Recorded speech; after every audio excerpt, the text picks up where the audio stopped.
Audiobook da Revista Espírita de 1861. Jornal de Estudos Psicológicos. Quarto ano, 1861. Maio, item 2. O Anjo do Cólera. Um dos nossos correspondentes de Varsóvia nos escreveu o que se segue. Ouso chamar a vossa atenção para um fato de tal modo extraordinário, que seria necessário classificá-lo na categoria do absurdo, se o caráter da pessoa que mo narrou não fosse uma garantia de sua realidade.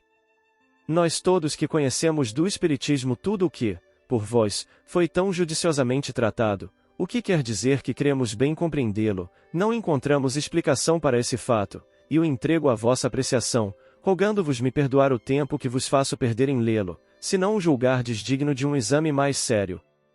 Eis do que se trata, e a pessoa da qual falei mais acima se encontrava, em 1852, em Vilna, cidade da Lituânia que, nesse momento, era assolada pelo cólera. A sua filha, encantadora menina de 12 anos, era dotada de todas as qualidades que constituem as naturezas superiores. Desde sua tenra idade, ela se fez notar por uma inteligência excepcional, uma bondade de coração e uma candura verdadeiramente angélicas. Ela foi uma das primeiras, em nosso país, a gozar da faculdade medianímica, e sempre assistida pelos espíritos de uma ordem muito elevada. Frequentemente, e sem ser sonâmbula, tinha o pressentimento do que ia acontecer, e o predizia sempre com justeza. Essas informações não me parecem inúteis para julgar de sua sinceridade. Uma noite, no momento em que as velas vinham de ser apagadas, a jovem, ainda completamente desperta, viu-se levantar diante de seu leito a figura lívida e sanguinolenta de uma velha mulher, cuja única visão a fez estremecer. Essa mulher se aproximou do leito da menina e lhe disse: Eu sou o cólera, e venho te pedir um beijo. Se tu me abraçares, retornarei para os lugares que deixei, e a cidade estará livre da minha presença. A jovem não recuou diante do sacrifício, ela aplicou os seus lábios sobre o rosto gelado e humilde da velha, e a visão, se era uma visão, desapareceu. A criança, apavorada, não se acalmou senão no seio de seu pai que, nada compreendendo da coisa, estava, no entanto, convencido de que sua filha disse a verdade, mas disso não falou a ninguém. Pelo meio-dia, recebeu a visita de um médico, amigo da família. Trago-vos uma boa nova, disse ele, esta noite nenhum doente chegou ao hospital dos coléricos, que venho de visitar. E desde esse dia, com efeito, deixou de maltratar. Mais ou menos 3 anos mais tarde, essa pessoa e a sua família fizeram uma outra viagem para a mesma cidade. Durante a sua permanência, o cólera por ali reapareceu, e já se lhe contavam as vítimas por centenas, quando, uma noite, a mesma velha apareceu junto ao leito da jovem, sempre perfeitamente desperta, e lhe fez a mesma pergunta, acrescentando que, se a sua prece fosse atendida, esta vez ela deixaria a cidade para ali não mais retornar. A jovem não recuou, não mais do que na primeira vez, logo ela viu um sepulcro se abrir e se fechar sobre a mulher. O cólera se acalmou como por milagre, e não é do meu conhecimento que haja reaparecido depois em Vilna. Isso era uma alucinação ou uma visão real?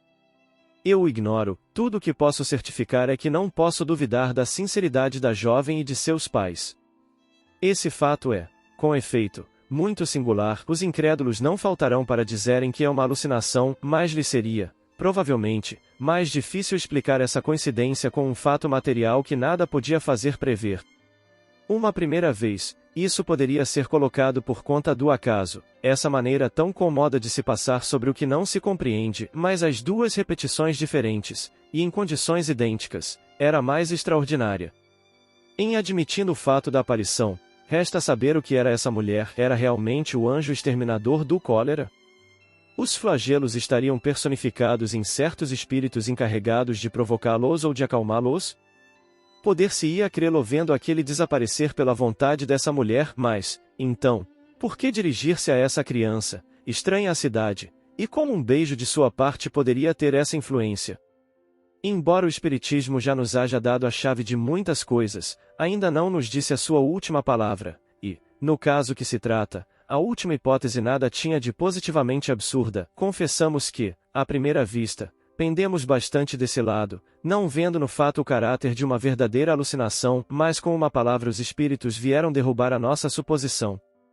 Eis a explicação, muito simples e muito lógica, que dele deu São Luís na sessão da Sociedade de 19 de abril de 1861. O fato que acaba de ser narrado parece muito autêntico, desejaríamos ter, a esse respeito, algumas explicações.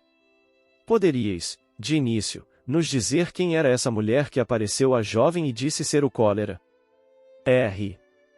Não era o cólera, um flagelo material não reveste aparência humana, era o espírito familiar da jovem que experimentava a sua fé, e fazia coincidir essa prova com o fim do flagelo. Essa prova era salutar para a criança que a suportava, ela fortalecia, idealizando-as, as virtudes em germe nesse ser protegido e bendito. As naturezas de elite, as que trazem, vindo para o mundo, a lembrança dos bens adquiridos, frequentemente, sofrem essas advertências, que seriam perigosas para uma alma não depurada, e não preparada pelas migrações anteriores aos grandes devotamentos do amor e da fé. O espírito familiar dessa jovem tinha bastante poder para prever o futuro e o fim do flagelo? Os espíritos são os instrumentos da vontade divina e, frequentemente, eles são elevados à altura de mensageiros celestes. Os espíritos não têm nenhuma ação sobre os flagelos como agentes produtores? Neles não estão absolutamente para nada, número mais do que as árvores número atuam sobre o vento, nem os efeitos sobre as causas. Na previsão de respostas conformes com o nosso pensamento primeiro, preparamos uma série de perguntas que, consequentemente, se tornaram inúteis, e isso prova, uma vez mais, que os médiuns não são o reflexo do pensamento do interrogador. De resto, devemos dizer que não tínhamos sobre esse assunto nenhuma ideia fixa, na falta de melhor, pendemos para aquela que emitimos, porque ela não nos pareceu impossível, mas a explicação dada pelo Espírito, sendo mais simples e mais racional, consideramo-la infinitamente preferível. Pode-se, de resto, tirar desse fato uma outra instrução. O que ocorreu com essa jovem deve ter se produzido, em outras circunstâncias, e mesmo na antiguidade, uma vez que os fenômenos espíritas são de todos os tempos. Não seria essa uma das causas que levaram os antigos a tudo personificar e a ver, em cada coisa, um gênio particular? Não pensamos que falhe em procurar a fonte somente no gênio poético, porque se vê essas ideias nos povos menos avançados. Suponhamos que um fato análogo àquele que narramos tivesse se produzido entre um povo supersticioso e bárbaro, e mais não seria necessário para acreditar a ideia de uma divindade malfazeja que não se poderia acalmar senão sacrificando vítimas. Já o dissemos, todos os deuses do paganismo não têm outra origem senão as manifestações espíritas. O cristianismo veio derrubar os seus altares, mas estava reservado ao espiritismo fazer conhecer a sua verdadeira natureza, e lançar luz sobre esses fenômenos desnaturados pela superstição, ou explorados pela cupidez.